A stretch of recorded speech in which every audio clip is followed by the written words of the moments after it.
Oh que non. Vous n'aurez pas votre petite chanson aujourd'hui. Mais croyez-moi, là, vous n'allez pas être déçus. Datebaya. Parce que ce n'est pas un, ni deux d'ailleurs, mais trois fidèles serviteurs prêts à se livrer un combat sans merci avec l'un des univers manga les plus connus de la planète. Alors, enfilez votre plus beau bandeau et choisissez vos meilleurs kunai, parce que là, ça va fighter sévère. Oui. Aujourd'hui, en route pour le duel draw de l'équipe number 10 de l'univers Naruto. Mais, avant toute chose, voici les règles pour ceux qui auraient déjà oublié. Un univers, comme Alice au Pays des Merveilles, oui, les Razmoket ou encore Naruto. Un personnage par personne, avec bien évidemment les speed draws qui vont avec. Et pour finir, 2 minutes de plaidoirie par personne pour défendre son poulain. Et comme d'habitude, il vous suffit de marquer en commentaire la défense qui vous aura le plus convaincu. Et expliquer votre choix pour remporter votre petit pub perso tous les mercredis suivant la vidéo. Voilà, comme ça on ne pourra pas dire qu'on n'explique pas les choses. D'ailleurs, pour les incultes de scène manga qui ne connaissent pas encore Naruto, voici de quoi il retourne. Naruto, hormis le fait d'être un maquis fait à base de pâté de poisson cuit à la vapeur, utilisé comme décoration culinaire avec sa légendaire spirale rose, bizarrement très semblable au symbole du bandeau de son village, est le héros de notre histoire, plus communément appelé Naruto Uzumaki, qui évolue dans un monde très différent du nôtre, et séparé majoritairement, pour se résumer en tout cas, en 5 grands pays. Pour chacun de ces pays, il existe un village caché regorgeant de ninjas, assurant protection et service. Le pays du feu est le village caché de la feuille, ou Konoha étant le village de notre héros. Et c'est là que ça commence, mes amis.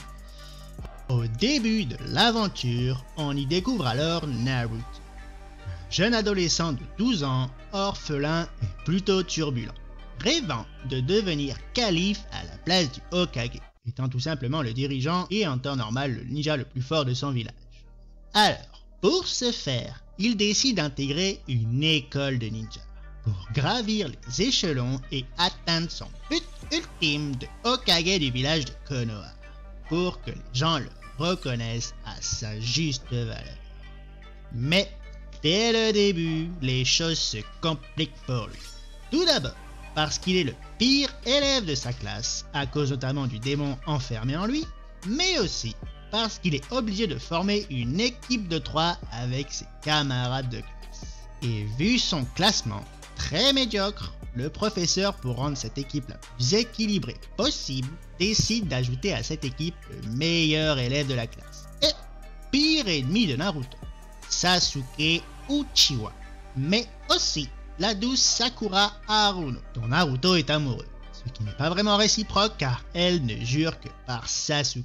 Enfin bref, ce trio de choc où règne amour et rivalité forme alors l'équipe number 7 dirigée par le légendaire Kakashi. Et c'est là que je vais m'arrêter les amis, parce que notre duel draw du jour, lui, concerne l'équipe number 10 de cette même classe. Allez, on commence tout de suite avec présentation. Avec, mesdames, messieurs, comme premier membre de l'équipe number 10, honneur aux dames, Ino Yamanaka, défendu aujourd'hui par Kazan. Ensuite, pour le deuxième membre de l'équipe number 10, un triomphe pour Shikamaru Nara, défendu aujourd'hui par Nico. Et enfin, pour le dernier membre de ce trio légendaire, une ovation pour Shoji Akimichi, défendu par moi-même. Fight!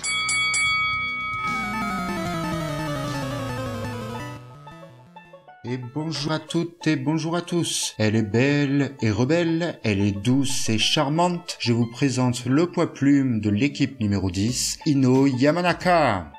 Attends, je te vois déjà te marier à l'idée que Ino ait la moindre chance face à un géant et un génie. Et pourtant, je vais te rafraîchir un petit peu les idées et te montrer que du haut de ses 1m68, notre jeune ninja rivalise avec les plus grands et les plus gros. Son premier avantage, c'est que c'est une femme. Rien que ça, ses potes ne peuvent pas en dire autant. Et tout le monde le sait que bon nombre d'entre elles étaient de véritables machines à raccourcir les têtes. Regarde Jeanne d'Arc, Mulan ou même Sarah Connor. Perso, je tenterai pas le 1 contre 1. En plus d'être une femme médecin, guerrière, ninja, télépathe, fleuriste, Ino, elle est blonde. Et il se dit que sa couleur de cheveux est signe de miracle ou de prophétie, alors que son nom signifiant sanglier est symbole de fertilité et de force. C'est la classe quand même à vous. Mais je te sens venir là, tu vas me dire miracle, ouais j'en connais plein des blondes et elles ont rien d'extraordinaire. Et c'est là où tu te mets le doigt dans l'œil, car il en tient vraiment du miracle pour scoltiner un petit prétentieux comme Shikamaru là. Bon, parlons maintenant puissance au sens propre du terme. Avec Ino, on n'est clairement pas dans le côté amazing de la chose, mais elle se débrouille toujours pour faire le job.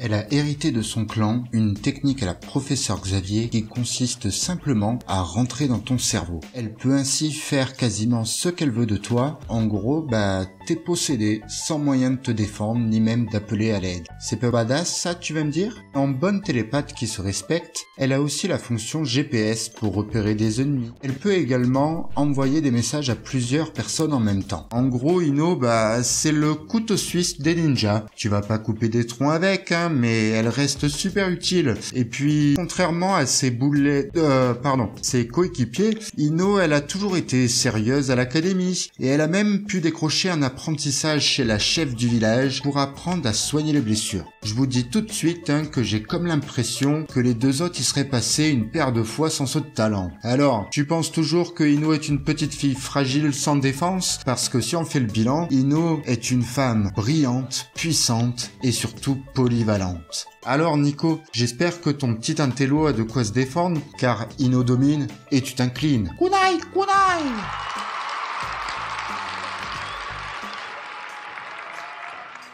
Salut à tous. Quand Antox m'a parlé de son idée de faire des duels par rapport à l'équipe 10 de Naruto, obligé. J'ai dû prendre Shikamaru. Shikamaru, c'est mon personnage préféré de tout Naruto et même de tout l'univers du manga. C'est quelqu'un qui est quand même bourré de qualité. Bon, il a quelques défauts, mais il y a surtout beaucoup de qualité. Déjà, Shikamaru, c'est un ami fidèle. Vraiment. C'est quelqu'un sur qui on peut compter. Il l'a montré avec Naruto, il l'a montré avec Shoji. Il est vraiment fidèle et c'est quelqu'un de fiable. C'est le chef de l'équipe 10 aussi. Donc voilà, Pourquoi est-ce qu'on irait voter pour un des deux autres alors que là, on a le chef? Et c'est censé être le meilleur si c'est le chef, non? Après, bon, au niveau de ses défauts, on va dire, ouais, c'est vrai, c'est un peu un flemmard. Il dort en classe, il est mauvais élève, c'est vraiment l'image qu'il donne au début. Mais c'était en fait pour mieux cacher le fait que c'est un génie. Il a un QI de plus de 200. C'est un excellent stratège. C'est même le meilleur stratège de tout Konoha. Dans ses autres qualités, il y en a une qui est très importante, c'est qu'il connaît ses propres limites et qu'il connaît aussi les capacités et les limites de tous ses partenaires. Ça, c'est quelque chose justement dans l'élaboration de stratégie qui est super important. C'est le seul élève à avoir réussi l'examen de Chunin lors du premier examen dans Naruto. Alors qu'en plus, il avait abandonné face à Temari. Il se retrouve du coup chef d'équipe lors de mission, pendant que tous les autres sont encore à l'école. Il est responsable par la suite de l'examen Chunin, il est chef de division lors de la 4e grande guerre ninja, il est même à la fin conseiller du Hokage et 16e chef du clan Nara. Il a même, on va pas se mentir, le potentiel pour être Hokage, c'est juste qu'il n'a pas envie d'avoir cette responsabilité sur les épaules. C'est quelqu'un qui n'a jamais perdu au shogi contre son maître Azuma et qui a quand même réussi à vaincre seul un immortel. Donc maintenant, pourquoi lui plutôt que les deux autres? Alors déjà, je vous l'ai dit, c'est leur chef. Ensuite, bon, on va parler un petit peu du coup de Ino et de Shoji, si vous voulez bien. Déjà, Ino, bon, on va pas se mentir, elle sert pas à grand chose. Ino, elle vend des fleurs, elle est mariée au Sasuke de Wish. La seule chose qu'elle fasse plutôt bien, c'est le téléphone. On va même pas parler de smartphone, parce que smart ça veut dire intelligent, et ça c'est pour Shikamaru. Donc c'est juste un phone. Elle permet à Shikamaru de transmettre les informations qu'il a envie à tout le monde. Et ça, elle le fait bien. Je vais pas lui retirer. Mais est-ce que, par analogie, on peut dire que Ino est la Sakura de Wish, en sachant que Sakura est déjà pas super populaire? Enfin, je dis ça, je dis rien. Ensuite, Ino ça veut dire sanglier, et ça peut vraiment expliquer son caractère de cochon. Et enfin, Ino, elle a quand même proposé le combat le plus pitoyable qui soit lors de l'examen de Chunin contre Sakura. C'était juste une baston de chiffonnière, franchement on se serait cru dans la cour de récré, ça avait aucun style. Choji maintenant. Choji ça veut dire papillon, mais franchement ça fait rire. Choji la plupart du temps il est plus à l'état de larve, c'est une chenille qui est en train de se goinfrer à tout va. Après, il y a quand même un petit côté papillon, c'est vrai. Choji, c'est un gros fragile, comme un papillon. Il est jamais sûr de lui, il est même limite dépressif le bonhomme. La seule chose qu'il sache vraiment faire à la perfection, c'est ouvrir les paquets de chips. Et servir de yo-yo géant à Shikamaru. Je pense qu'à l'instar d'Obélix, il a dû tomber dans un paquet de chips quand il était petit. Je sais pas ce que vous en pensez, mais à mon avis il y a quelque chose. Ensuite, au top de sa forme, il fait penser à Mothra, la mythe géante dans Godzilla. Et franchement, niveau charisme, il y a mieux. Et enfin, juste pour enfoncer le clou, Shikamaru, ça veut dire cerf. Et un cerf, franchement, c'est la classe.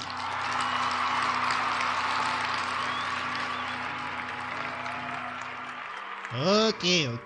Mesdames, messieurs, Shoji et moi ne partons pas avec les meilleures caractéristiques, je le conçois. Mon poulain n'est pas le plus athlétique des ninjas, on est d'accord. Ce n'est pas le plus courageux et ce n'est pas le plus intelligent de ce groupe, soit. Mais, comme disait son père, c'est le plus gentil des ninjas, avec un cœur aussi gros que son appétit. Mettez-vous à sa place une seconde. Critiqué depuis sa plus tendre enfance et moqué par ses camarades en rapport avec son embonpoint. Ce qui aura eu un impact direct sur sa psychologie et fera de lui un ninja peu sûr de lui, voire même trouillard. Donc, c'est celui qui part le plus loin dans ce trio. On n'a aucun doute là-dessus. Cela ne vous rappelle pas un certain ninja à la tignasse toute blanche? Eh oui, pas besoin de dons ou de gènes cheatés comme ces deux autres pour montrer sa véritable valeur. Bon ok, une petite pilule pour son premier gros duel, mais bon, il n'en reste pas moins qu'il a risqué sa vie pour sauver Sasuke, sachant pertinemment qu'il partait perdant. Et c'est ça, être un vrai ninja. Regardez tous ceux qui se sont reposés sur leurs dons avec leur air supérieur. Ils ont tous pris tarif. Non, le plus important pour un ninja, c'est de toujours repousser ses limites et protéger les siens à n'importe quel prix. Comme quand ils affrontent avec son père la statue du démon des enfers. Mais, après des années de critiques et de moqueries, notre petit ninja légèrement enveloppé, à force de courage et de remise en question, a su passer d'un petit cocon à un extraordinaire papillon ultra stylé capable d'éclater d'un simple coup de semelle n'importe quel ninja. C'est pas une merveilleuse philosophie ça, sans déconner? Pour finir, essayez de vous imaginer dans la peau de ces trois personnages. Eh bien, sans hésiter, je choisis Houyi. Eh oui, non mais attendez, le mec peut bouffer comme un ogre et brûler toutes ses calories instantanément. Tout ça pour se faire pousser des ailes. C'est pas le feu ça. Il peut même décupler chaque partie de son corps. Calmez-vous tout de suite les pervers. Enfin bref, allez-vous choisir la facilité ou de vraies valeurs? Telle est la question.